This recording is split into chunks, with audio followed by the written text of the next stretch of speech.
Welcome to the Banker Lamp. Please enjoy the video. You start by creating a project now, don't delay.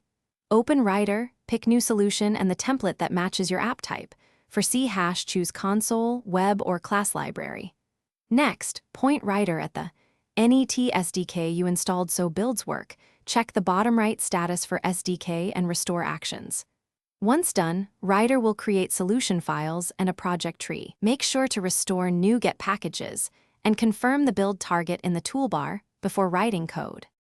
You now configure the environment and start coding. Set your run/debug configuration to the correct project and target framework. That ensures you run the right startup item. Use Rider's code completion and quick fixes to speed development. Press Alt+Enter for suggestions. Once you add new get packages or project references, rebuild to validate. Also, update launch settings. JSON for environment variables and ports, so debugging behaves predictably. These steps avoid runtime surprises. You finish by building, debugging, and validating results. Hit Run or Debug. Set breakpoints, inspect variables, and step through code to verify logic. Run unit tests from the tests window and use the performance profiler if behavior is slow.